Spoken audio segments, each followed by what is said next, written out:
Do you struggle with making accurate circles and cylinders with cardboard? I know I do. Well, in this video, I'm going to show you my top methods and techniques for creating these elusive shapes. So let's get started. Hi, my name's Eli Tennant, and this is Maker Brain. And on this channel, I'm all about practical creations that you can do too, as well as a whole bunch of other maker-related stuff. So if that interests you and you're new here, then consider subscribing and ringing the bell so that you get an annoying notification every single time I upload a new video. Now, my first and favorite technique for creating circles and cylinders with cardboard is to use a pre-existing shape. So that could be as simple as a toilet paper roll, or a cork, or even a Pringles can. Unfortunately, this one's empty. Anyway, those are great, and here I have a model that I'm working on with several of these implemented. Here on the back I have a toilet paper roll, some little pieces of cork. This is part of a pen that I used, and there is actually a paper towel roll inside this barrel for structure, and then there's another paper towel roll here. So they're just really all over the place, and they make such nice circles that it's really better than most things I could make. However, you might need a very specific shape, in which case you will need to cut it out of cardboard to get a nice circle. So here is an example of a circle I cut out. What you're going to want to do is use either a stencil or a compass, like I have here, to get exactly the circle shape that you want. Now, for cutting circles out of cardboard, you're going to want to use cardboard that has as thin a number of bends in it, like the grain. You want it to be as small as possible, because when you have large sections, what you end up with is big gaps on the end of your cardboard pieces that really don't help it be structurally sound, and they just kind of look ugly to have those big gaps on the ends. So if you have cardboard with smaller grains in it, it'll look nicer. Anyway, you're going to want to cut out your circle first into a big chunk.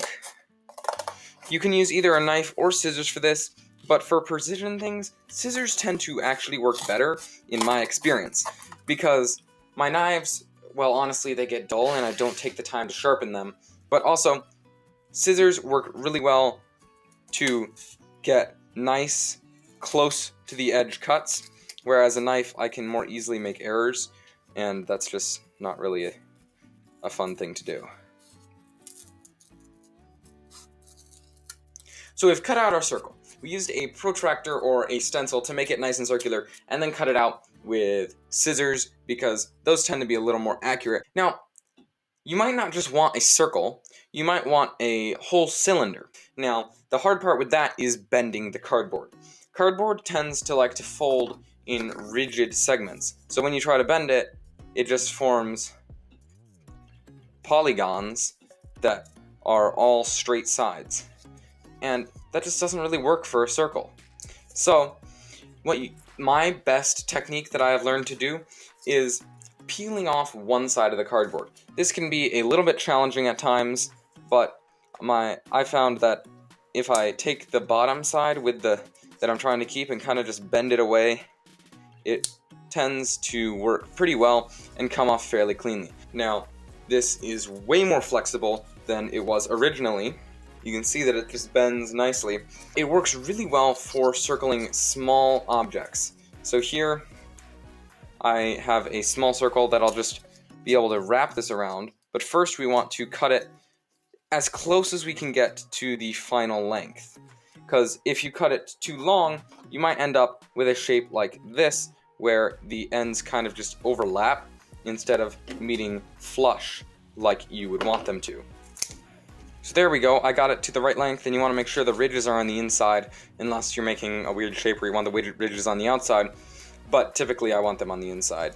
And then you're going to want to put the glue on the paper, the flexible part, because if you put it on the circle, then you're going to have a hard time looping the paper around it, because you're going to have to hold on to the sides of the circle, and that's going to be covered in hot glue, and you'll burn your fingers. I've done it before.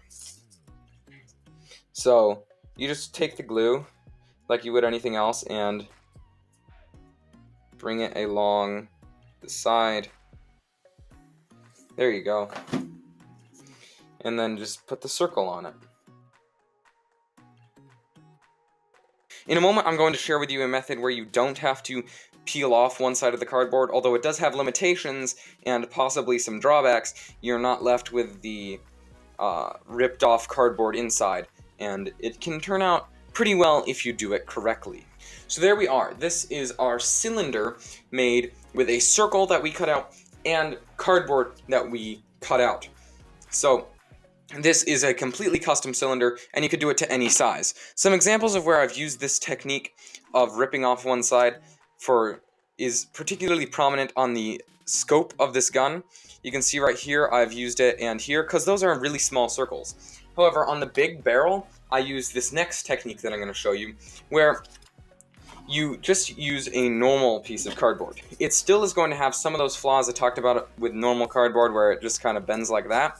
But what you're going to do is take the edge of a table or something and run the cardboard along it. It needs to be a fairly sharp edge. The edge of my table here is actually a bit dull. Once you've done this a good number of times, you'll have a much more flexible piece of cardboard. It won't bend backwards very well, but in the direction that you slid it along the table, it actually will be fairly flexible. Now, you want to make sure you do this with a big piece of cardboard, a large cylinder. That's why I cut this out large, because if you do it with a small cylinder, you'll notice that it'll often have these weird creases where it kind of goes in, and that really isn't any better than having the ridges. So definitely try to do it with the bigger circles. And just like the other one, you're going to wrap it around to the approximate length, as close as you can get. Always too little than too much, because you can't add cardboard on. You can always cut a little more off. There we go, that looks just about perfect. Now, just like the other one, I'll put glue on this piece, because if I put it on this piece, I'll get glue on my hands.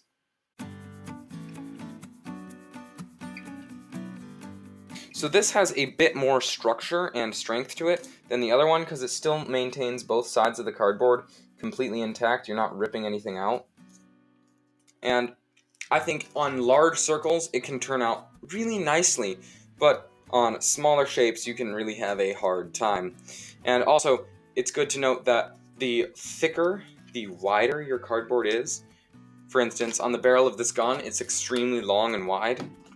You're going to have a harder time because the cardboard has more strength to retain its original shape when it's longer, because there's more cardboard there. So there is the last kind of circle. You can still see I've got some of that dimpling, and that's gonna really happen no matter most things.